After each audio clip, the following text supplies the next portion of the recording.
चलो स्टूडेंट्स, पढ़ाई लिखाई शुरू करते हैं बेटा, है ना। तो हम लोग क्या पढ़ रहे थे, रे ऑप्टिक्स में आपको टोटल इंटरनल रिफ्लेक्शन पढ़ा दिया था ना बेटा। तो चलिए टोटल इंटरनल रिफ्लेक्शन वाली कहानी पे आज कुछ क्वेश्चन देखते हैं ना। तो रिफ्रैक्शन थ्रू प्लेन सरफेस चल रहा था, जिसमें TIR वाली कहानी मैंने पूरा समझा दिया था, एप्लीकेशन भी समझाया था ना, तो एप्लीकेशन भी क्लियर कर दिया था। तो आज हम लोग बेटा क्वेश्चन करेंगे और क्वेश्चन के बाद फिर प्रिज्म थ्योरी स्टार्ट करेंगे, है ना। तो पहले कुछ ज़रूरी क्वेश्चंस जो कि आपके लिए इम्पॉर्टेंट है, आप फिर थोड़ा सा बना पाएंगे, है ना। तो चलिए जैसे क्वेश्चन है बेटा, बहुत आराम से सुनिएगा। क्वेश्चन है बेटा कि a small coin is resting at the bottom of a beaker. देखो बेटा डायग्राम दिया है, ये बेटा बीकर है और यहाँ पर बिल्कुल आराम से ये कॉइन है और ये वाटर इसमें भरा हुआ बेटा, आराम से समझते चलिएगा, ठीक। अब यहाँ से लाइट ऐसे आया और लाइट जो है वो ऐसे जा रहा है। अच्छा भाई, तो मैं क्वेश्चन पढ़ रहा हूँ, क्वेश्चन लिखना नहीं है बेटा। A small coin is resting on the bottom of a beaker filled with a liquid, liquid है, सॉरी वाटर में बोला, लिक्विड है। फिर बोलता है a ray of light from the coin travels up to the surface of the liquid and moves along its surface. ये ऐसे चल रहा बेटा। तो और ये देखिए यहाँ पे ये दिया गया है 4 सेंटीमीटर, ये 4 सेंटीमीटर है और ये 3 सेंटीमीटर है, ठीक है। ये एक लाइट रे कंसिडर करा, इस ये कॉइन है बेटा, यहाँ से लाइट रे निकला और यहाँ से रिफ्रैक्शन के बाद ऐसे पैरेलल चलने लगा। तो बोलता है कि how fast is the light travelling in the liquid, how fast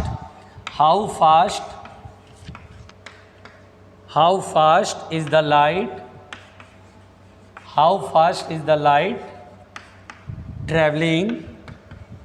traveling in the liquid, traveling in the liquid। तो लिक्विड में कितनी तेज़ी से ये लाइट ट्रैवल कर रहा है बेटा, ये हमें सॉल्व करना है। तो चलिए भाई स्पीड निकालनी है, कैसे निकालें। अगर आपको ध्यान हो तो क्या ये क्रिटिकल एंगल होगा, पढ़ाया था बेटा कि क्रिटिकल एंगल होता है कि वो एंगल ऑफ इंसिडेंस जिस पे रिफ्रैक्शन के बाद लाइट पैरेलल चलता है, ठीक है। तो आप लोग ट्राई करेंगे। चलिए आपको 1 मिनट का वक्त दिया बेटा इस क्वेश्चन को ट्राई करने का, जल्दी से बनाइए और खुद सोचिए कि आपसे नहीं बना तो आप देखते हैं सलूशन, है ना बेटा। पहले आप अटैम्प्ट कीजिए, सभी बच्चे अटैम्प्ट लेंगे और बहुत ईमानदारी से लेंगे अटैम्प्ट, ठीक है। नहीं बनेगा फिर देखिएगा हम कैसे बनाते हैं, तो आपको अपनी कमियां पता चलेगा कि अच्छा मुझसे ये नहीं हो पा रहा था, अच्छा ऐसे होता है, ठीक है बेटा। अटेम्प्ट करिए, चलिए 1 मिनट का वक्त दिया।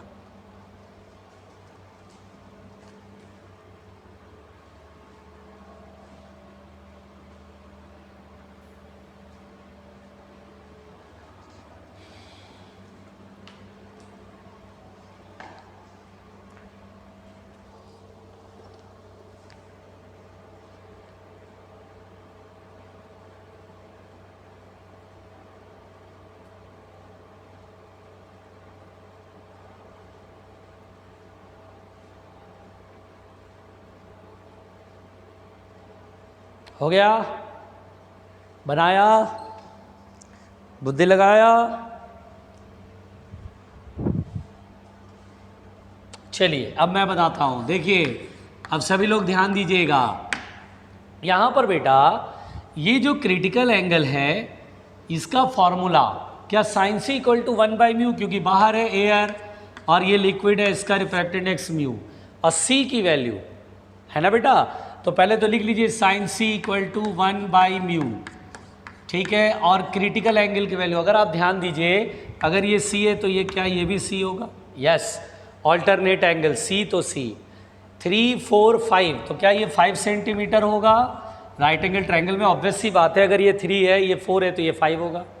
तो sine C equal to perpendicular upon hypotenuse 3/5, तो साइन सी इक्वल टू 3/5 और 1/μ। स्पीड निकालने ना बेटा, म्यू की डेफिनेशन क्या होती है, C/V, याद है, speed of light upon speed of light in vacuum upon speed of light in medium. Mu की डेफिनेशन थी ना ऐसे, म्यू इक्वल टू C/V।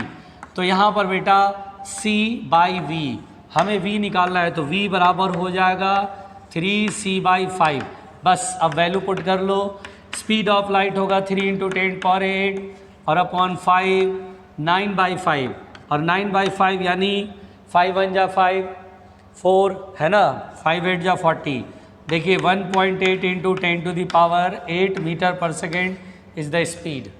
तो यहाँ पर बेटा स्पीड ऑफ लाइट जो होगा लिक्विड के अंदर होगा 1.8 × 10⁸ मीटर पर सेकेंड।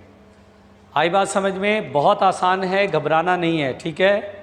तो 1.8 × 10⁸ मीटर पर सेकेंड इसका आंसर सेकेंड ऑप्शन है। बहुत ही सिंपल क्वेश्चन। आई बात समझ में? ठीक, चलो लिखो लिखो लिखो। बहुत लोगों से नहीं बना होगा, जबकि ये सिंपल क्वेश्चन है, बहुत इजी क्वेश्चन है बेटा, जल्दी लिखो।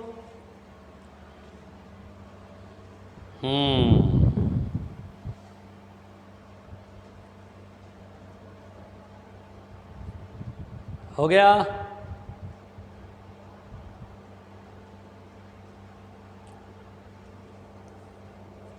चलो भाई मिटाते हैं, ठीक है बेटा। चलो भाई मिटाते हैं, सिंपल क्वेश्चन था। नेक्स्ट क्वेश्चन देखिए कैसे बनता है बेटा। अगला सवाल देखिए, देखिए ध्यान से देखो बेटा। अगला क्वेश्चन समझा रहा हूँ, फिर मौका दूंगा बनाने का, ठीक है। क्वेश्चन कह रहा बेटा, अ फिश लुकिंग अप, एक मछली ऊपर देख रही है, fish looking up through the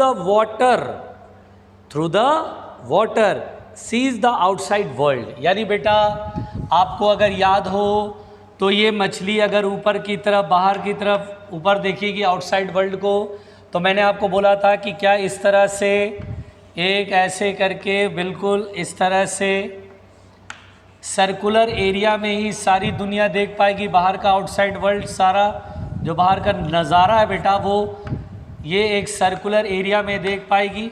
बताया था ये मछली वाला केस है ना, field of view of a fish करके पढ़ाया था, ठीक। अच्छा, तो ये पानी में है मामला, ध्यान सुनिएगा। मछली हवा में थोड़ी ना होगी, पानी में होगी। तो कहता है fish looking up through the water sees the outside world content in a circular horizontal. ठीक है बेटा, ये सर्कुलर हॉरिजॉन्टल एरिया में ही पूरा आउटसाइड वर्ल्ड, बाहर की सारी दुनिया, यहाँ से लेके यहाँ तक सब कुछ दिखाई देगा इसको, मछली को, ठीक है। अच्छा, if the refractive index of the water is 4/3, water का रिफ्रैक्टिव इंडेक्स बेटा 4/3 है, जो कि नहीं भी देता तो भी हम जानते हैं। And fish is 12 centimetre below the surface of water, और ये जो फिश है वो 12 centimetre below the surface of water है, यानी पानी के सरफेस से नीचे 12 सेंटीमीटर।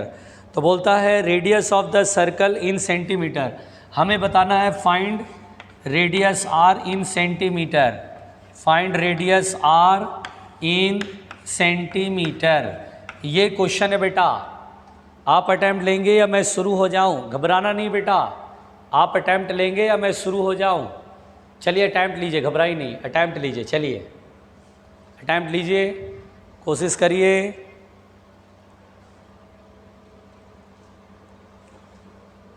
घबराइएगा नहीं बच्चों। ये एम्स 2008 का क्वेश्चन है बच्चों, ये जो क्वेश्चन है ये एम्स 2008 का क्वेश्चन है।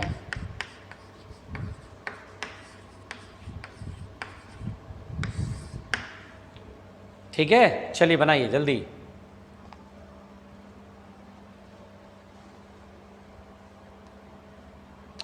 जल्दी जल्दी, हाफ मिनट का टाइम दिया है।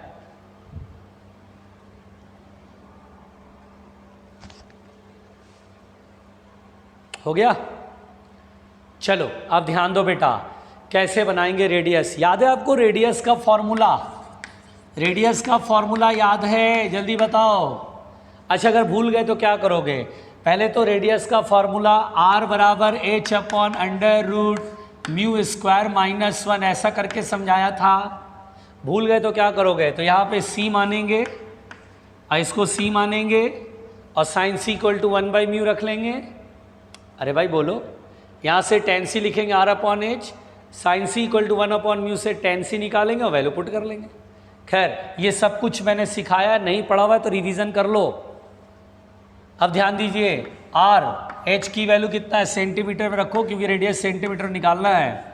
अंडर रूट म्यू, म्यू की वैल्यू कितना है 4/3, स्क्वायर करेंगे तो 4 का स्क्वायर 16, 3 का स्क्वायर 9 -1, 4 अपॉन बेटा 9 का एलसीएम लोगे, ठीक है, और रूट से बाहर लाओगे तो 3 हो जाएगा, 3 ऊपर आ जाएगा, और 16 - 7, 9 इज द 7, 7 सही है, 7 आएगा। अब यहाँ पर बेटा 36/√7 सेंटीमीटर इज आवर आंसर। मिला ले क्या, 36/√7, यस 36/√7 आंसर है, बिल्कुल सही बात है। इसी फॉर्मेट में आंसर बेटा, इसके आगे सॉल्व नहीं किया है। आंसर दिया, पहला ऑप्शन दिया 36√7, सेकेंड ऑप्शन दिया 36/√7, तो यही हमारा आंसर है। बोलो क्लियर हुआ? लिखो भाई लिखो, बहुत ही ईजी क्वेश्चन था यार, इजी क्वेश्चन था, सिंपल सिंपल क्वेश्चन होता है बेटा, टफ नहीं होता है।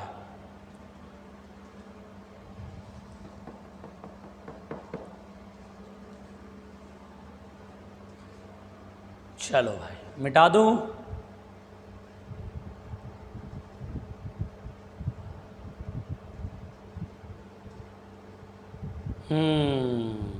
आओ मिलके मिटाएं, आओ मिलके मिटाएं। मिटा दूं बच्चों, कुछ समझ में आया? इतना टफ नहीं है जितना आप सोचते हैं। चलो देखो अगला क्वेश्चन, घबराना नहीं बेटा, घबराना नहीं। देखो नेक्स्ट क्वेश्चन है, यहाँ पर बेटा इसे मैं लिखता हूँ, व्हाट शुड बी द, देखिए आराम से सुनिएगा, घबराइएगा नहीं। What should be the maximum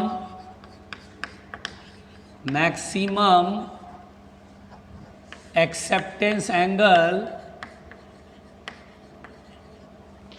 maximum acceptance angle at the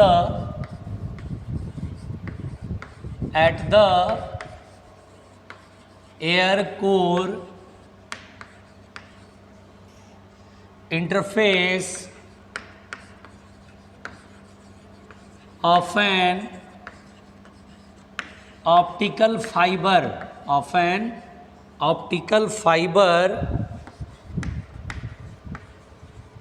if N1 and N2 are the refractive indices of the core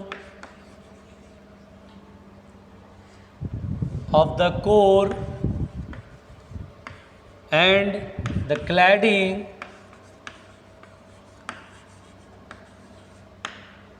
respectively। ठीक है, डरना नहीं, बिल्कुल बिल्कुल घबराना नहीं, बनाऊंगा मैं ना, आपको नहीं घबराना है, आपको तो बस देखना है। फर्स्ट ऑप्शन है sine inverse N2/N1, second option है sine inverse under root N1² minus N2², third option है tan इनवर्स N2/N1, और लास्ट ऑप्शन है tan इनवर्स N1/N2। अब क्या करें, अब क्या करें? हाफ मिनट चलो आपको बुद्धि लगाने का समय देते हैं, हाफ मिनट आपको बुद्धि लगाने का समय देते बेटा, जस्ट हाफ मिनट। कुछ सोचिए, एक दो बार जरा क्वेश्चन का लैंग्वेज पकड़िए, पढ़िए जरा इसको, कुछ डायग्राम हो सके तो बनाइए, कुछ सोचिए। आपको पूरा मौका दिया हाफ मिनट के लिए बस। हालांकि क्वेश्चन 1 से 1.5 मिनट में बनेगा, आपको मैं हाफ मिनट का मौका इसलिए ताकि आप पढ़ करके कुछ थोड़ा बहुत क्लिक कर सका, कुछ अप्रोच समझ में आए, कुछ रास्ता समझ में आए कि किधर चलना है। टाइम लो, पहले खुद से सोचो थोड़ा सा, आधा मिनट आपको रुकने का वक्त दिया गया। देखो आराम से क्या कर सकते हैं इसमें। What should be the maximum acceptance angle, यानी मैक्सिमम एंगल जो एक्सेप्ट कर सकता है, इससे ज़्यादा नहीं, at the air core interface of an optical fibre if N1 and N2 are the refractive indices of the core and the cladding respectively। अब क्या मतलब होता है, जरा समझे, जरा ध्यान से समझे। देखो बेटा, इसका सलूशन मैं आपको समझाता हूँ, ध्यान से देखिए। आसान है, आसान है, बस आप इसको ध्यान से देखिए। देखिए, जैसे आप ऑप्टिकल फाइबर ऐसे समझिए, ये क्या बना रहे हो सर, ऐसा कहाँ ऑप्टिकल फाइबर होता है? मैंने भी कहा बेटा ऐसा कहाँ होता है। ये देखो कोर है, ये कोर है, ठीक है, और ये बाहर से क्लैडिंग है, ये क्लैडिंग है, घबराना नहीं, ये क्लैडिंग है। अब थोड़ा थोड़ा समझ में आ रहा है? ये कोर ऐसे नहीं बना कर कैसे बना दी, एक ही बात है। और ये एक्सिस है वायर का, ये कोर है। इसमें देखिए, what should be the maximum acceptance angle eight the air core interface. Air core, core तो ये हुआ बेटा, कोर तो ये होता है, और क्लैडिंग ये होता है, ठीक है बेटा। एयर कोर इंटरफेस यानी ये यहाँ पर एयर कोर इंटरफेस यानी ये वाला सरफेस, फील हो रहा है? कोर का रिफ्रैक्टिव इंडेक्स n1 है, क्लैडिंग का रिफ्रैक्टिव इंडेक्स n2 है। हमें एयर कोर इंटरफेस बोला, तो एयर ये हुआ, कोर ये हुआ, है ना, एयर कोर इंटरफेस पे। तो what should be the maximum acceptance angle eight the air core interface of an optical fibre. तो देखिए यहाँ पर बेटा लाइट गिराएंगे, अब हल्का सा लाइट गिरा ऐसे ऐसे ऐसे, तो क्या होगा? तो हम बोलेंगे सर लाइट रेयर से डेंसर में जा रहा है, तो ये टुवार्ड्स द नॉर्मल बेंड होगा, बेंड हो गया। अब यहाँ पर बेटा जब लाइट गिरी, बिल्कुल ध्यान देखना, रेयर टू डेंसर जा रहा है, टुवार्ड्स द नॉर्मल बेंड हुआ, क्लियर? अब यहाँ पर जब लाइट गिरता बेटा, तो ये जो होता है क्रिटिकल एंगल से बड़ा होता है, क्रिटिकल एंगल से बड़ा होता है। तो हमने पढ़ा था, अगर क्रिटिकल, देखो क्लैडिंग है, कोर है, क्लैडिंग और कोर के इस सरफेस पे लाइट अंदर एंटर करी, मतलब यहाँ तो एंटर करी, रिफ्रैक्शन के बाद इधर जाएगी, इस वॉल पे गिरेगी, इस दीवार पे गिरेगी, इस सरफेस पर गिरेगी। यहाँ क्रिटिकल एंगल ऑफ इंसिडेंस जो है वो क्रिटिकल से ज़्यादा होता है। याद करो, मैंने बताया था एंगल ऑफ इंसिडेंस क्रिटिकल से ज़्यादा होता है तो क्या होता है, TIR होता है। तो एक्चुअली यहाँ पर क्रिटिकल एंगल ज़्यादा होता है तो TIR हो जाता है, और ऐसे करके मुड़ जाता है, ऐसे से चला जाता है, ठीक है। अगर आप ये एंगल बढ़ाओगे, अब देखो ये एंगल मैंने बढ़ाया, ऐसे बढ़ा दिया, तो बेटा अगर ध्यान से देखो, आप पढ़े लिखे समझदार लोग हो, ध्यान से देखना बेटा, ध्यान से मेरी बात देखना। अगर एंगल ऑफ इंसिडेंस बढ़ाएंगे तो थोड़ा सा एंगल ऑफ रिफ्रैक्शन भी बढ़ जाएगा, एंगल ऑफ रिफ्रैक्शन बढ़ गया, यानी थोड़ा कम एंगल पे गिरा था तो एंगल ऑफ रिफ्रैक्शन भी कम था, थोड़ा एंगल बढ़ा दिया तो एंगल ऑफ रिफ्रैक्शन ही थोड़ा बढ़ गया। बढ़ने से क्या होता है बेटा, ये जो एंगल होता है वो छोटा होने लगता है, बड़ा करके बनाते हैं, बड़ा करके बनाते हैं। हमारे यहाँ तो रायता लोग पढ़ते हैं, रायता पढ़ते हैं। मुझे ये बताओ, बहुत सिंपल सी कहानी है, आप समझने की कोशिश करना, आप समझने की कोशिश करना, ठीक है। ये कोर है, ओके, ये क्लैडिंग है, ओके, आराम से समझो, सिंपल क्वेश्चन है, एक बार समझ जाओगे तो लगेगा अरे तो बहुत इजी क्वेश्चन था। अभी बेटा ये लाइट आपने बहुत छोटे एंगल पर गिराया, ओके, तो एंगल ऑफ इंसिडेंस छोटा है तो एंगल ऑफ रिफ्रैक्शन और छोटा होगा। ये देखो यहाँ गिरा, तो एंगल ऑफ इंसिडेंस यहाँ पे क्रिटिकल से काफ़ी बड़ा होता है, क्रिटिकल से काफ़ी बड़ा होता है, 90 डिग्री है, ये बहुत छोटा है तो ये काफ़ी बड़ा, यानी क्रिटिकल एंगल से काफ़ी बड़ा हो जाता है ये, तो TIR होता है, लाइट ऐसे रिफ्लेक्ट हो जाती है, ठीक है। तो हम बोलेंगे अरे इस पर तो बड़ा ऑप्टिकल फाइबर में बहुत अच्छा लाइट यहाँ से वहाँ तक पहुँच गई, ठीक है। तो ये एंगल एक्सेप्ट कर लिया, जिससे कि सिग्नल ट्रांसमिट हो गया, लाइट यहाँ से वहाँ तक चली गई, ट्रांसमिट होकर एक प्लेस से दूसरे प्लेस तक चली गई। मैक्सिमम एंगल का मतलब ये हुआ, अब और एंगल बढ़ाओ, जब आप एंगल बढ़ाओगे बेटा, ऐसे गिराओगे तो ये एंगल बढ़ गया, तो लाइट जो एंटर करेगी उसमें एंगल ऑफ रिफ्रैक्शन थोड़ा बढ़ जाएगा, बढ़ गया ना। तो ये जो होगा एंगल बेटा, वो ये ज़्यादा रहेगा, ये थोड़ा कम हो जाएगा, नहीं कम होगा, सोचो, क्योंकि देखो ये तीनों एंगल का सम 180 होना है, ये 90 है तो इन दोनों को 90 होना। अगर ये 10 डिग्री था तो ये 80 डिग्री था, अब अगर मैं बोलूँ ये 20 हो गया तो ये 70 डिग्री नहीं होगा, सोच के देखो, 20 और 70 90 और 90 180, फील हो रहा है। तो अभी जैसे एंगल ऑफ इंसिडेंस बढ़ाएंगे तो एंगल ऑफ रिफ्रैक्शन क्या होगा बेटा, बढ़ेगा, और बढ़ेगा तो इस सरफेस पे जो एंगल ऑफ इंसिडेंस है वो क्या होगा, कम होगा, कम होगा, कम होगा। तो सोचो मैक्सिमम एक्सेप्टेंस एंगल का मतलब क्या हुआ, एक ऐसा एंगल जिस तक की लाइट ट्रांसफर होगी, उससे ज़्यादा बड़ा करोगे तो लाइट जो है क्लैडिंग में चली जाएगी और क्लैडिंग से फिर बाहर निकल जाएगी, ऑप्टिकल फाइबर चीर करके बाहर निकल गई, आपका ट्रांसमिट ही नहीं होगा। थोड़ा सा फील हुआ? तो यहाँ पर बेटा बहुत सिंपल सी कहानी है, अब ध्यान दो। तो यहाँ पर बेटा एक थोड़ा सा फील मैंने कराने की कोशिश करी। तो यहाँ पर बेटा जब भी बोलता है मैक्सिमम एंगल ऑफ एक्सेप्टेंस, तो अपन को सोचना है लाइट इतने बड़े एंगल पर हमने यहाँ से गिराया, अल्फ़ा मैक्स, अल्फ़ा मान लेते हैं मैक्सिमम वैल्यू ऑफ अल्फ़ा, जिस पर कि लाइट बिल्कुल इस सरफेस पे गिरी और लगभग क्रिटिकल के आसपास हो गई, मतलब बिल्कुल क्रिटिकल के आसपास हो गई, क्रिटिकल से ज़रा सा बड़ा, एकदम क्रिटिकल के आसपास है, जिससे कि लाइट TIR हो रही है, मतलब हम समझेंगे क्रिटिकल के आसपास पहुंच गई। हम क्या समझेंगे बेटा? क्रिटिकल। इससे और बड़ा करोगे तो ये एंगल ऑफ इंसिडेंस क्रिटिकल से छोटा हो जाएगा, बाहर निकल जाएगा, क्लैडिंग में चला जाएगा। तो हम सोचेंगे जिस समय मैक्सिमम एंगल होगा उस समय ये एंगल कितने के बराबर बोलेंगे बेटा? Critical angle. ये 90, तो ये 90 माइनस C। यस सर, थोड़ा थोड़ा समझ में आया, थोड़ा थोड़ा समझ में आया कि ये क्या हुआ, थोड़ा थोड़ा समझ में आया। हाँ अच्छा बताओ, ये एंगल छोटा करेंगे तो ये एंगल क्या होगा? क्रिटिकल से बड़ा हो जाएगा, एंगल ऑफ इंसिडेंस क्रिटिकल से बड़ा हो जाएगा, TIR होने लगेगा। ठीक है, खैर अब यहाँ पे ये 1 है और कोर का कितना N1 है और क्लैडिंग का N2 है। बोलो क्लियर? पहले यहाँ तक लिखो बेटा, पहले यहाँ तक लिखो कंसेप्ट, पहले मैंने आपको इस क्वेश्चन का समझाया, जल्दी लिखो, पहले जल्दी लिखो, डरना नहीं है।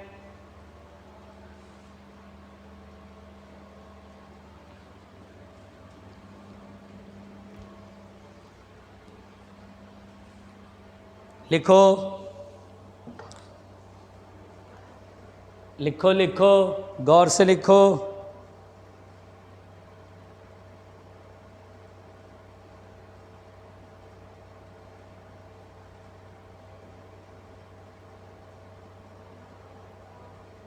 हो गया?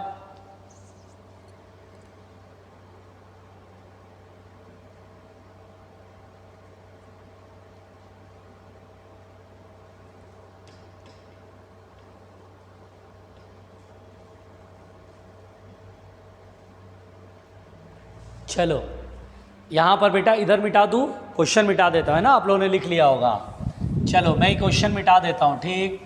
अब चलिए एक बात मुझे बताइए, क्या यहाँ स्नेल्स लॉ लगा सकते हैं? Yes, 1 into sine alpha, 1 into sine alpha max, ठीक है बेटा, इज इक्वल टू, और यहाँ पे N1 into sine 90 minus C, N1 into sine angle of refraction कितना है? 90 माइनस C।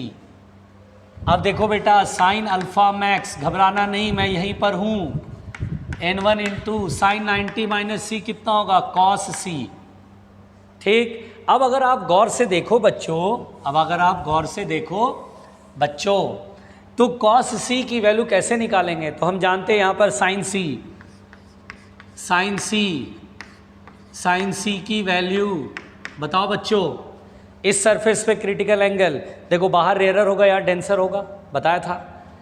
ये लाइट इधर से आ रही है, डेंसर टू रेयर होता तभी तो TIR होता है। ये रेयर है तो N2 ऊपर N1 नीचे, तो sine C equal to rare medium का ऊपर डेंसर का नीचे। यहाँ से कॉस C कैसे निकालेंगे बेटा?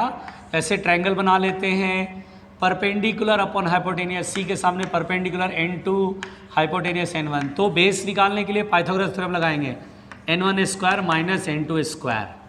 आ रहा समझ में? देखो sign C N2 by N1 था, तो sine theta right angle triangle में क्या होता है? Perpendicular upon hypotenuse. ये C के सामने परपेंडिकुलर और हाइपोटेनियस। पाइथागोरस थ्योरम क्या बोलता है बेटा? हाइपोटेनियस का स्क्वायर माइनस परपेंडिकुलर का स्क्वायर, रूट कर लो, तो बेस निकल गया। ठीक है, तो यहाँ कॉस C चाहिए था ना, तो चलो भाई कॉस C चाहिए, N1 into cos C base upon hypotenuse, base upon hypotenuse, under root N1 square minus N2 square upon N1, और N1 से N1 कैंसिल, तो अल्फा बराबर क्या होगा? Sine inverse under root N1 square. यहाँ लिख दूँ तो अल्फा मैक्स बराबर हो जाएगा sine inverse under root N1 square minus N2 square. ये हमारा आंसर होगा, और ये बहुत ही सिंपल है, इसका ऑप्शन ये होगा। एकदम सिंपल क्वेश्चन, अगर आप कंसेप्ट देखो तो बहुत इजी है। ठीक से लिखो बेटा, घबराओ मत, ठीक से पूरा लिखो, कंप्लीट, टेंशन मत लेना, डरना नहीं, यहीं पर हूं मैं।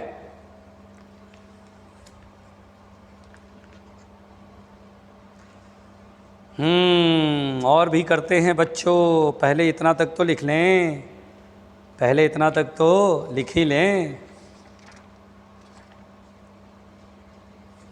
जल्दी लिखो।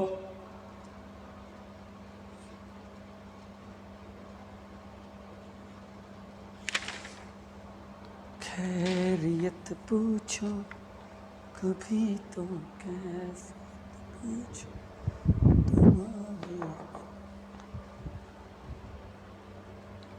जल्दी फास्ट।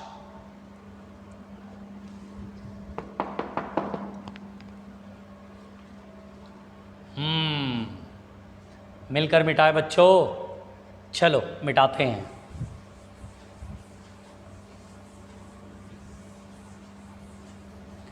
कुछ तो सीखने को मिल ही रहा होगा, इतना सब कुछ करा रहा हूं मैं, कुछ तो सीखने को मिल ही रहा होगा। चलो भाई अगले क्वेश्चन की तरफ बढ़ते हैं बच्चों। क्वेश्चन बोलता है a transparent solid cylinder rod, एक रॉड है बेटा, तो रॉड को ऐसे बना दे रहे हैं, टेंशन मत लीजिएगा, okay. A transparent solid cylinder rod has a refract, ये रॉड ऐसे बेटा, इसको मैंने ऐसे बना दिया, इसका रिफ्रैक्ट इंडेक्स 2/√3 है, okay.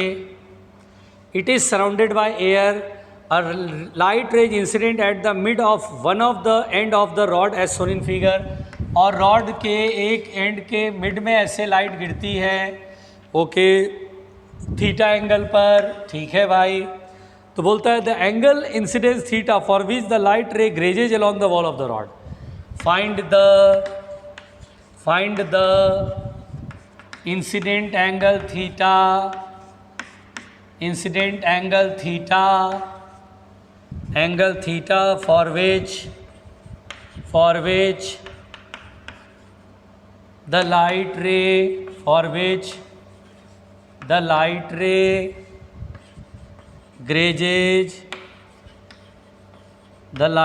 grazes along the wall of the rod, अब बेटा आप बनाएंगे या मैं शुरू हो जाऊं? चलिए आप बनाइए, कोशिश करिए आप सभी लोग, पहले चलिए कोशिश करिए, हमें वो थीटा बताना है जिस पर कि find the incident angle theta for which the light ray grazes along the wall of the rod. Rod का वॉल ये बेटा, ग्रेज मतलब आप समझो, मैंने बताया है, अब आप अपनी बुद्धि लगाओ और 1 मिनट का वक्त दे रहा हूं, ठीक है, 1 मिनट में ये क्वेश्चन बनाओ, चलो बनाओ सभी लोग।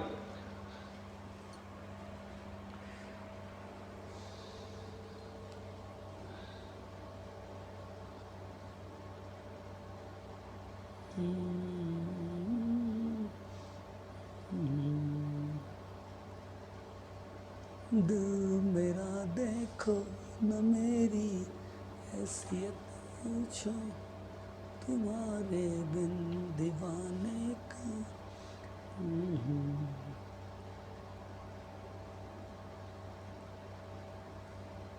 जल्दी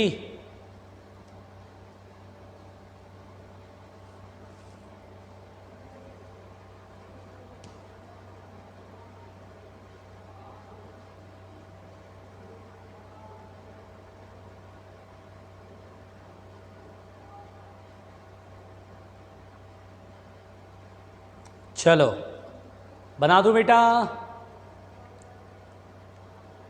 बना दूं इसे। चलो बनाते हैं, ठीक है। देखो बेटा, जब लाइट यहाँ से एंटर करेगा तो रेयर टू डेंसर जा रहा है, टुवार्ड्स द नॉर्मल बेंड होगा। अब यहाँ पर जब लाइट आएगा तो ग्रेज का मतलब क्या होता है कि रिफ्रैक्शन के बाद लाइट सरफेस के पैरेलल चले, इसको बोलते हैं ग्रेजिंग इमर्जेंस, और उस समय क्रिटिकल एंगल होगा ना। और अगर ये क्रिटिकल एंगल है, ऐसे खींच लो, ये 90 हो गया, और ये तीनों एंगल का सम 180 होना, ये 90 है, तो इन दोनों को 90 होना है। अगर ये C है तो ये कितना होगा, 90 - C।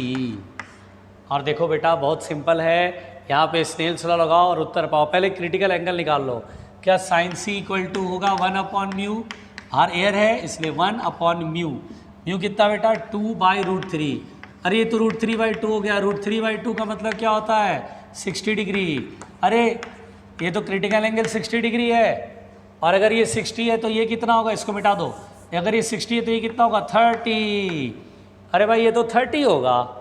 तो चलो भाई स्नेल्स लॉ लगाओ यहाँ पर थीटा निकालने के लिए। एयर में ट्रेवल हो रहा है तो 1 इंटू नॉर्मल के साथ एयर में कितना एंगल बना रहा है थीटा, तो 1 into sine theta is equal to, इस मीडियम में ट्रेवल हो रहा है, मीडियम का रिफ्रैक्टिव इंडेक्स 2/√3 इंटू साइन के साथ सॉरी नॉर्मल के साथ एंगल 30। भैया ये तो 30 डिग्री हो गया, तो sine theta is equal to 2/√3। Sine 30 कितना होता है बेटा 1/2, 2 से 2 कट गया, तो थीटा बराबर होगा साइन इनवर्स 1/√3, क्योंकि साइन उधर जाएगा, साइन इनवर्स 1/√3। सिंपल कहानी, सिंपल कहानी। लिखो लिखो, ईमानदारी से लिखो, लिखो लिखो। था ना आसान क्वेश्चन। अभी इसी टाइप का एक और कराया था ना बेटा, ऑप्टिकल फाइबर वाला, उसी टाइप का ये है। वो थोड़ा टफ था, ये थोड़ा आसान भी है। चलो लिखो, अगला सवाल बनाते, परेशान मत हो। देखो कुछ फील हो रहा है ना कि अरे ये तो बहुत इजी होता है, हम तो खामखा डरते थे। ठीक है, चलो जल्दी बनाओ, जल्दी बनाओ, जल्दी बनाओ।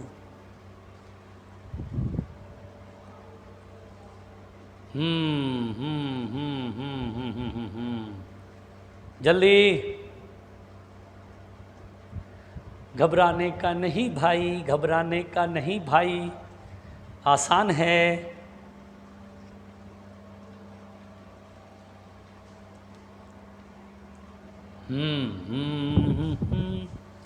चलो क्वेश्चन मिटा रहा हूं, अगले सवाल की तरफ बढ़ते हैं। घबराने का नहीं बेटा, थोड़ा थोड़ा फील हो रहा होगा कैसे बनता है क्वेश्चन। ठीक है, अगला क्वेश्चन। सवालों की तो बौछार लगी हुई है, सवाल ही सवाल है, सवाल ही सवाल है। देखो नेक्स्ट क्वेश्चन बेटा, देखो let the X Y plane be the boundary between two transparent media. मैं लिख देता हूँ, X Y plane be the boundary of two transparent media, true transparent media, don't worry। फिर बोलता है medium one in z greater than equal to 0 has a refractive index of has mu equal to √2। Okay ठीक है भाई। and medium 2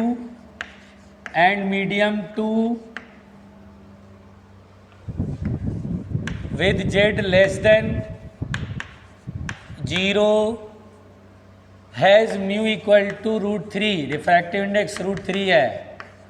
okay, a ray of light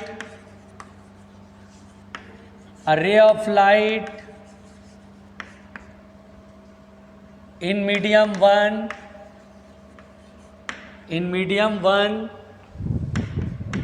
is given by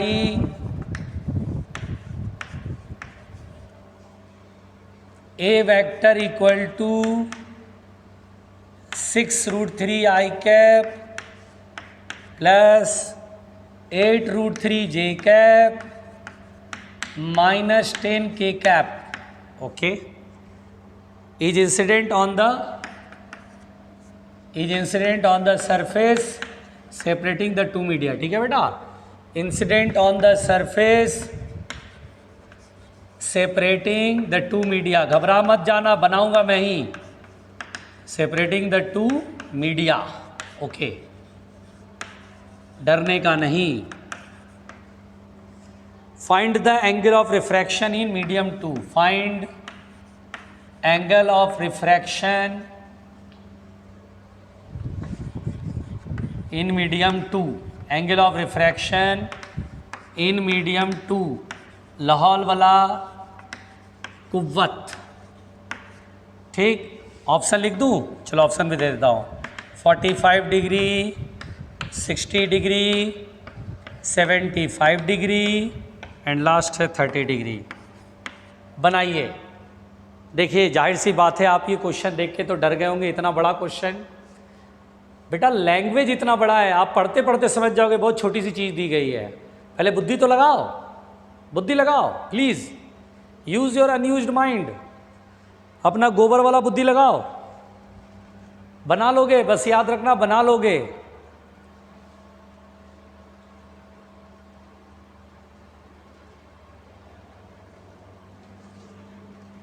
use your unused mind. 1 minute दे रहा हूं बस, ठीक से पढ़ो, पहले क्वेश्चन पढ़ो, कुछ डायग्राम भी बनाओ। न्यूमेरिकल फिजिक्स के तभी बनेंगे बेटा जब क्वेश्चन पढ़ करके ना आप कोई डायग्राम बनाते हो, तब आपको स्ट्रैटेजी पता चलेगा कि what we have to do. चलो चलो देखो,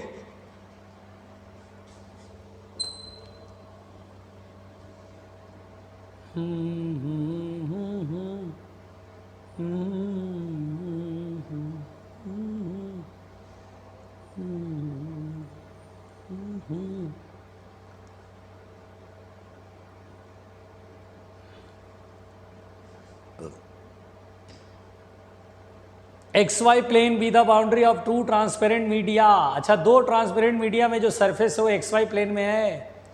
medium 1 in Z greater than equal to 0 and has mu equal to √2 and medium 2 Z less than 0 has mu equal to √3। अच्छा वेरी गुड, मज़ा आ गया।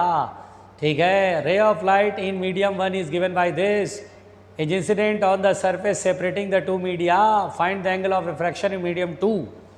वाओ, चलो बनाते हैं बच्चों, बनाए। चलो, आप तो डर गए होगे सर, छोड़ने वाला क्वेश्चन है। छोड़ने वाला क्वेश्चन नहीं है बेटा, बनाने वाला क्वेश्चन है। चलो बनाते हैं, आओ बनाते हैं। देखो सॉल्यूशन,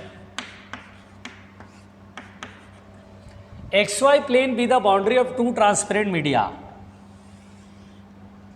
ये सरफेस है बेटा, XY प्लेन में है। ठीक है, इसे XY प्लेन समझना। ओके, ये मीडियम 1 है, ये मीडियम 2 है। ऊपर Z एक्सिस है, ऊपर प्लस Z एक्सिस है और नीचे नेगेटिव Z एक्सिस है, डरना नहीं।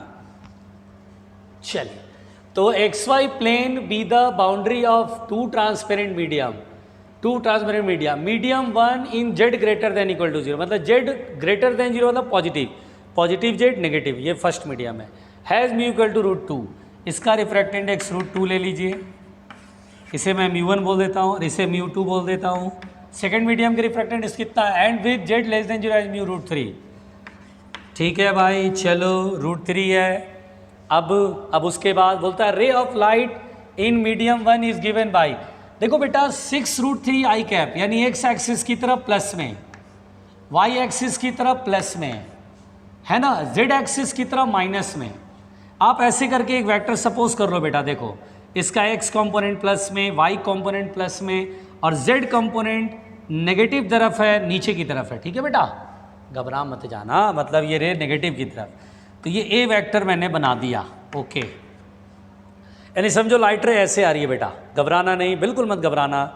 इस वेक्टर का जो 3 कंपोनेंट है उसमें एक्स की तरफ प्लस में कंपोनेंट, वाई की तरफ प्लस में और जेड ऊपर है लेकिन नेगेटिव जेड कंपोनेंट नीचे आएगा, जेड कंपोनेंट नीचे आएगा नेगेटिव जेड की तरफ, यानी लाइट ऐसे आ रही है, डोंट वरी। तो हमने पढ़ा था कि सर ये सरफेस है तो ये एंगल ऑफ इंसिडेंस चाहिए, तो लाइट जो है देखिए √2 और ये √3 है, √2 कम है, √3 ज़्यादा है, ये रेयर हो गया, ये डेंसर हो गया, light towards the normal bend होगा। मुझे ये आर चाहिए, आर पूछ रहा है, मुझे ये एंगल ऑफ इंसिडेंस चाहिए, बात खत्म। कैसे निकाले इस एंगल ऑफ इंसिडेंस को, जानते हो बेटा बहुत सिंपल है, अगर आप अपनी बुद्धि लगाओ तो बहुत ही सिंपल है, very very easy, very very easy. बताऊं, चलो पहले मैं इसे मिटा दूं, इधर का तो काम हो गया, सारा काम हो गया, डायग्राम में सब कुछ लिख दिया, जो क्वेश्चन पढ़ा डायग्राम बना दिया। XY प्लेन ये बेटा, ये लाइन खींचा मतलब ये प्लेन है जो दो मीडियम को बांट रहा है, ये XY प्लेन में है तो Z परपेंडिकुलर इधर ही होगा ना, पॉजिटिव Z इधर, नेगेटिव Z इधर, लाइट ऐसे आ रही है। ठीक, चलिए अब मुंडी ऊपर करके ध्यान से सुनिएगा। अब मैं क्वेश्चन मिटाता हूँ। अब देखो, ध्यान से देखो, देखो मैं बना रहा हूँ, परेशान मत होना। अब यहाँ पर बेटा हम लोग वेक्टर पढ़ते थे, दो वेक्टर, अच्छा देखो ये नॉर्मल है, ये नॉर्मल होता था, ठीक है, ये नॉर्मल होता था, तो इंसिडेंट रे नॉर्मल के साथ जो एंगल बनाता था एंगल ऑफ इंसिडेंस। हम लोग यहाँ पर वेक्टर में पढ़ा करते थे कि जब भी दो वेक्टर के, पहले ये समझो पहले ध्यान से, जब भी दो वेक्टर के बीच का एंगल पूछा जाता था वेक्टर एनालिसिस वाले चैप्टर में कि थीटा एंगल फाइंड करो, तो हम लोग डॉट प्रोडक्ट का सहारा लेते थे, A vector dot B vector बराबर ए बी कॉस थीटा, ठीक है बेटा, ऐसे डॉट प्रोडक्ट निकालते थे। फिर ए क्या है, ए वेक्टर का मैग्नीट्यूड, बी क्या है, बी वेक्टर, इससे थीटा निकल जाता था। क्यों ना यहाँ पर वही काम करें, क्यों ना वहाँ पर यहाँ पर यही काम करें, सिंपल। देखो क्या करो, अगर तुम देखो तो ये एन वेक्टर नॉर्मल जो है जेड एक्सिस की तरफ है, तो दिस इज के कैप, क्या जेड एक्सिस को के कैप से दिखाते हैं, यस। और ए वेक्टर ऐसे है, क्या इसको माइनस ए वेक्टर कर दूं, जिसे मैं स्मॉल ए वेक्टर लिख देता हूं, बोलो कैसे रहा, इस ए वेक्टर की डायरेक्शन को पलट दिया, माइनस ए, किसी वेक्टर को पलटोगे, जैसे किसी वेक्टर को ऐसे ए वेक्टर है, अगर इसको पलटोगे तो ये माइनस ए वेक्टर हो जाएगा ना, मैग्नीट्यूड सेम है, केवल डायरेक्शन को अपोजिट कर दिया, इसको माइनस ए वेक्टर कहते हैं। यूज योर कॉमन सेंस यार। और मुझे यही एंगल ऑफ इंसिडेंस सॉल्व करना है, क्योंकि स्नेल्स लॉ लगा दूंगा, √2 √3 मालूम है, आई मिल जाए तो आर बहुत आराम से स्नेल्स लॉ से बन जाएगा। तो यहाँ पर मैं बुद्धि लगाया, ये माइनस ए वेक्टर को ए वेक्टर लिख लिया, B vector is the K cap. तो हम लोग पढ़ते थे A vector dot B vector, A dot K cap is equal to A B cos theta, इसका मैग्नीट्यूड यानी ए वेक्टर का मैग्नीट्यूड, के कैप का magnitude 1 into cos I solve करना है ना। ए वेक्टर क्या बेटा, माइनस ए वेक्टर है, यानी ए वेक्टर के आगे माइनस लगा दो। ए वेक्टर क्या था, लो भूल गया, ए वेक्टर यहाँ है, ए वेक्टर था, हाँ देखो मैं यहाँ लिख रहा हूँ, माइनस लगा के लिख रहा हूँ, -6 √3 आई कैप, अभी मिटा दूँ, ये इधर मिटा देता हूँ, ठीक है, डरना नहीं, -6 √3 आई कैप -8, माइनस क्यों लगा रहा हूँ बेटा, क्योंकि माइनस ए वेक्टर, जो वेक्टर मैंने पलट दिया तब जाकर के एंगल लिखा, दो वेक्टर बीच का एंगल कब होता है, टेल से टेल मिलता है ना, इस वेक्टर को ऐसे पलट दिया, अगर ऐसे ही रखोगे तो ये एंगल मिल जाएगा, हमें ज़रूरत नहीं है। माइनस ए वेक्टर तो -8 √3 प्लस 10 के कैप, डॉट प्रोडक्ट करेंगे के कैप के साथ, इक्वल टू ए कॉस आई, डरना नहीं, अभी डरना बिल्कुल नहीं। चलिए आई डॉट के 0, आई डॉट के क्या होता है 0, जे डॉट के क्या होता है 0, के डॉट के 1, यस, तो ये 10 आएगा। और ए इसी वेक्टर का मैग्नीट्यूड, मैग्नीट्यूड कैसे निकालते हैं, अंडर रूट इसका स्क्वायर, फिर इसका स्क्वायर, फिर इसका स्क्वायर, और सम करिए, 6 का स्क्वायर 36 इंटू 3, 6 3 जा 18, 8 1, 3 3 जा 9 और 1, 108 प्लस 8 √3 का स्क्वायर 64 इंटू 3, 6 3 जा 12 2 1, 6 3 जा 18 और 1 19, 192 और 10 का स्क्वायर 100, ठीक है, ए कॉस आई, ये कितना आएगा बेटा, चलो 108 में 192 ऐड करें, 100 और 100 200, 200 और 100 200, 92 और 8 होता है 100, 300 और 100 400, तो कॉस आई बराबर हो जाएगा 10 अपॉन और 400 का √20, अरे ये तो 1/2 आया, आई इक्वल टू 60 डिग्री, अरे सर पता चल गया ये तो 60 डिग्री है। स्नेल्स लॉ लगाइए आंसर पाइए, स्नेल्स लॉ लगाइए आंसर पाइए, कुछ नहीं था, बुद्धि लगाया सिंपल सा, स्नेल्स लॉ लगाइए उत्तर पाइए। स्नेल्स लॉ में ये एंगल ऑफ इंसिडेंस 60 डिग्री है, मुझे आर फाइंड करना है। Snell's law √2 into sine I में आई की value 60 degree equal to √3 into sine R, लो जी हो गया जी, साइन 60 डिग्री √3/2 बराबर √3 साइन आर, √3 से √3 कैंसिल, और देखो √2/2 1/√2 और साइन आर 1/√2, यानी आर बराबर 45 डिग्री, साइन 45 डिग्री 1/√2 होता, हो गया जी आंसर।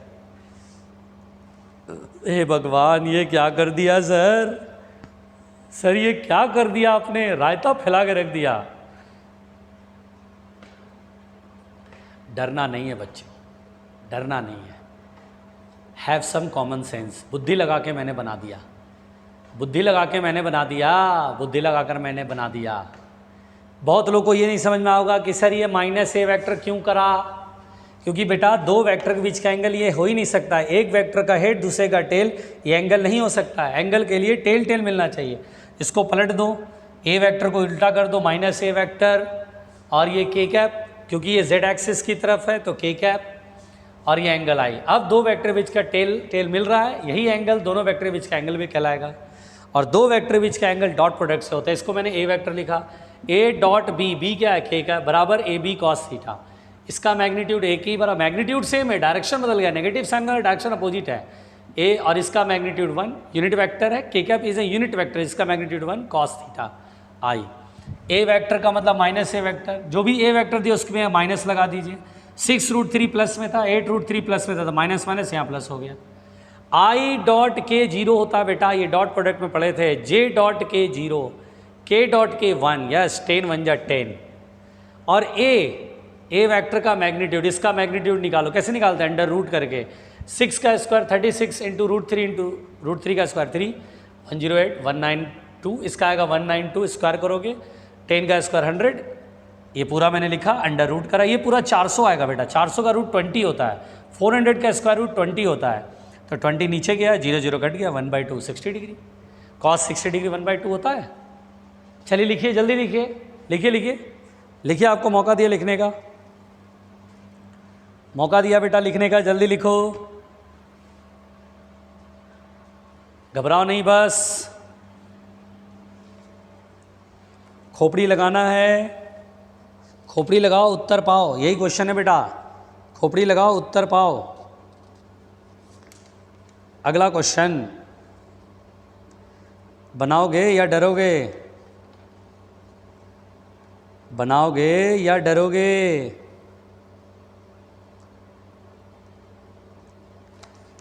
बनाते हैं बेटा। नेक्स्ट क्वेश्चन की तरफ चलते हैं, देखते हैं कौन कौन बना पाता है, देखते हैं कौन कौन बना पाता है। चलिए लिखो लिखो,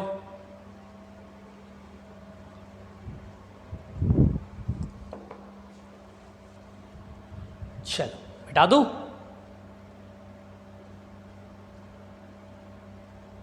लिखो लिखो यार लिखो, जान मत देना बस।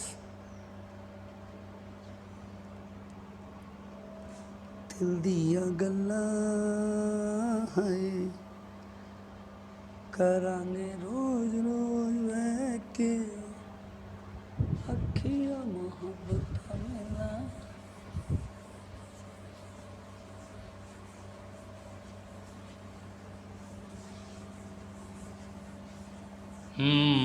अगला सवाल देखो प्यारे बच्चों, देखो बेटा एक डायग्राम है, इस डायग्राम को ध्यान देना, सभी बच्चे गौर से देखेंगे इस डायग्राम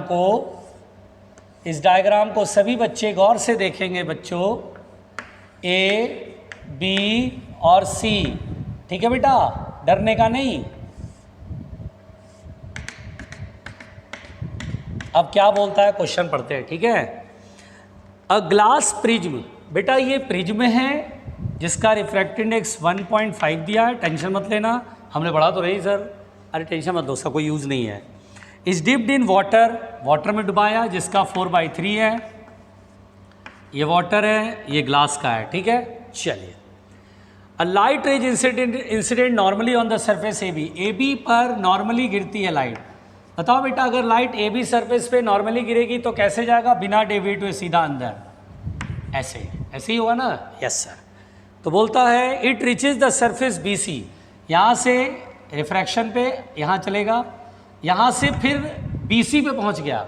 बोलता है it reaches the surface B C after totally reflected, यानी यहाँ से रिफ्लेक्ट हुआ और टोटली बी सी पर पहुँच गया, यानी यहाँ टी आई आर हो रहा बेटा, यहाँ पर टी आई आर हो रहा है। अच्छा टी आई आर हुआ तो बोलता है कि लाइट रे यहाँ से टकराने के बाद बी सी पर पहुँच जाएगा इफ़ पहला ऑप्शन, देखिए जो ऑप्शन है मैं लिख दे रहा हूँ, sine theta greater than equal to 8/9, फिर सेकेंड 2/3 से बड़ा और 8/9 से छोटा।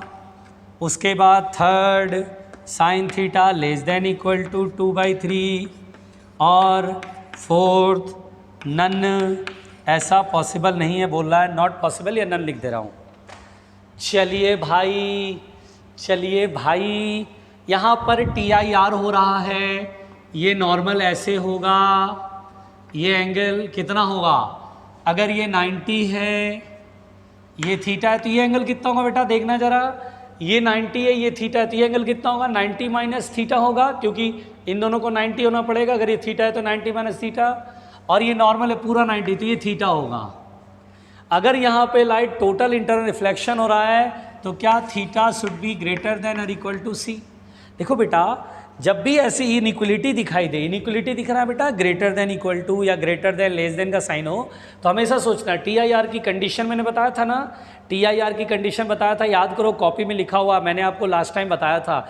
कोई बोले कंडीशन फॉर TIR तो एंगल ऑफ इंसिडेंस ऐसे करके लिखा था, angle of incidence greater than equal to C. Equality भी होल्ड होता है, इक्वलिटी लेके चलनी है, बिल्कुल ज़रा सा भी बड़ा तो उसे इक्वली समझते हैं ना, इसीलिए तो theta greater than equal to C. अब हम एक काम करेंगे, दोनों तरफ क्या करेंगे साइन लगा देंगे, क्योंकि साइन थीटा कह रहा है, तो दोनों तरफ साइन थीटा लगा देंगे, sine theta greater than equal to sine C. अब साइन सी में साइन सी की वैल्यू याद करो बेटा, इस सरफेस पे क्रिटिकल एंगल चाहिए ना, इस सरफेस पे क्रिटिकल एंगल का फॉर्मूला क्या होता है, रेरर मीडियम 4/3 1.33, ग्लास का 1.5, ये रेरर है ये डेंसर है, तो रेरर का ऊपर डेंसर का नीचे, ऐसा कुछ बताया था ना। यस, अगर आपको पूरी थ्योरी याद है तो आप बहुत आराम से बना सकते हैं। रेरर यानी 4/3 का ऊपर और अपॉन 3/2। यस, तो sine theta should be greater than equal to 4 2 जा 8/9। लो जी हो गया, तो sine theta greater than equal to 8/9 first option. Simple, जान नहीं देने का भाई, जान नहीं देने का, बहुत ही आसान, बहुत ही आसान। लिखो बेटा लिखो, डरना नहीं।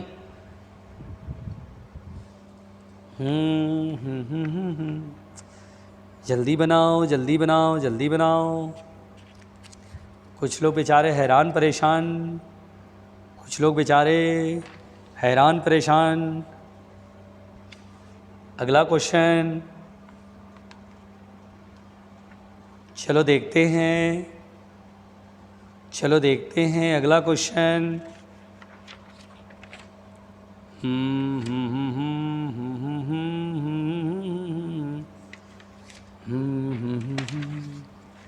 बड़ा ही भयानक प्रश्न पूछा जाता है भाई, इतना भयानक प्रश्न क्यों देते हो सर,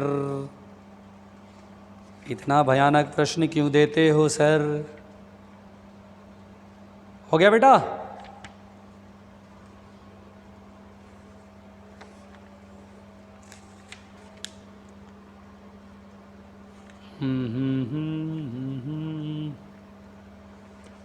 प्यार दीवाना होता है, मस्ताना होता है। हो गया, चलो यहाँ तक समझ में आया। तो अभी मैंने आपको क्या समझाया बेटा, क्वेश्चन समझाया, क्वेश्चन कराया। अब आज से हम लोग प्रिज्म स्टार्ट करते, ठीक है, अब प्रिज्म पढ़ते हैं, टेंशन मत लेना। अब आगे भी थ्योरी पढ़ाते हैं, जिससे कि और भी क्वेश्चन कराएंगे, धीरे धीरे कराते ही रहेंगे क्वेश्चन। हाँ, लेकिन यहाँ से जो आज बनाया मैंने, तो आपको एक थोड़ा सा समझ में आया कि अच्छा क्वेश्चन कैसे बनाते हैं ना बेटा, टेंशन नहीं लेना, और भी डिफरेंट डिफरेंट क्वेश्चन कराएंगे। तो आज हम लोग बेटा स्टार्ट करने जा रहे हैं प्रिज्म थ्योरी। क्या स्टार्ट करने जा रहे हैं, प्रिज्म थ्योरी। चलो प्रिज्म थ्योरी, प्रिज्म से रिलेटेड कहानी पढ़ना है हम लोग को। तो इसमें सबसे पहली बात हम लोग से ये पूछा जाता है, दिमाग में ये आता, what is a prism, prism किसे बोलते हैं बेटा। First point, what is a prism, तो हम बोलते हैं prism is made up of, it is made up of transparent material. ये ट्रांसपेरेंट मटेरियल से बना होता बेटा, made up of transparent material, transparent material having two plane refracting surfaces, having two plane refracting surfaces surfaces inclined at some angle, देख रहे हो बेटा, समझना है ध्यान से। देखो, it is made up of transparent material having two plane refracting से, दो प्लेन रिफ्रैक्टिंग सरफेस वाला, दो बार रिफ्रैक्ट होगा सरफेस से और दोनों सरफेस प्लेन होंगे, इंक्लाइंड एट सम एंगल। जैसे बेटा देखिए, प्रिज्म आपने इस तरह का देखा होगा, ये प्रिज्म होता है बेटा, डरने का नहीं, ये प्रिज्म होता है बेटा, डरने का नहीं, ये प्रिज्म है, ठीक है बेटा। इसका हम लोग क्रॉस सेक्शन बनाते हैं, हम लोग सिर्फ ये क्रॉस सेक्शन ऐसे बनाते हैं बेटा, प्रिज्म ये समझते हैं। देखिए ये एक सरफेस है, इधर से ये सरफेस झोपड़ी होते बेटा, ये प्लेन सरफेस है, ये भी प्लेन सरफेस है, और ये किसी एंगल पर इंक्लाइंड होते हैं। हम लोग बेटा इतना नहीं बना करके हमेशा ये बनाते हैं, प्रिज्म का क्रॉस सेक्शन बनाते हैं बेटा, ठीक है। ये प्लेन सरफेस और ये plane surface inclined plane surface है, किसी एंगल पर इंक्लाइंड है, इस एंगल को बेटा एंगल ऑफ प्रिज्म बोलते हैं। अगर आपसे बोलते हैं एंगल ऑफ प्रिज्म 30 डिग्री, मतलब दोनों रिफ्रैक्टिंग सरफेस प्लेन है और ये दोनों 30 डिग्री के एंगल पर इंक्लाइंड हैं। एक को क्या बोलते हैं बेटा, एंगल ऑफ प्रिज्म, क्या बोलते हैं, angle of prism, angle of prism बोला जाता है। या फिर बेटा एक और नाम लिया जाता है रिफ्रैक्टिंग एंगल, रिफ्रैक्टिंग एंगल भी बोलते हैं। क्या बोलते हैं बेटा, रिफ्रैक्टिंग एंगल। यानी कभी कभी बोलते हैं रिफ्रैक्टिंग एंगल ऑफ प्रिज्म, तो आपको बोले रिफ्रैक्टिंग एंगल क्या है, मतलब एंगल ऑफ प्रिज्म को ही रिफ्रैक्टिंग एंगल बोला जाता है। पहुंचिए, घबराइए नहीं।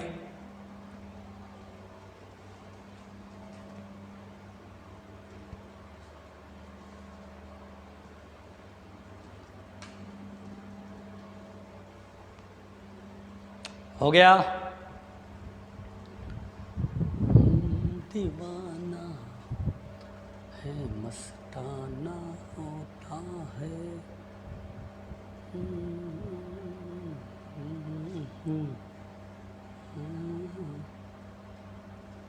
ठीक, तो मिटा दिया जाए। चलो ऐसा करते हैं, बाकी बातें कल ही करते हैं, ठीक है बेटा। कल पूरा प्रिज्म की कहानी चलेगी, कल भयंकर प्रिज्म की कहानी चलने वाली है, बहुत सारी बातें होंगी प्रिज्म पे, ठीक है। कल एकदम बिल्कुल तैयार होके ढंग से पढ़ना है, पहले पूरा रिवाइज करना है पीछे का, तभी प्रिज्म की कहानी समझ में आएगी। कल एक पूरा लेक्चर प्रिज्म का है, ओके, कल पूरा लेक्चर प्रिज्म में जाएगा, ठीक, ढंग से सीख लेना तो न्यूमेरिकल बनने लगेगा प्रिज्म का, ओके। थैंक यू, चलो।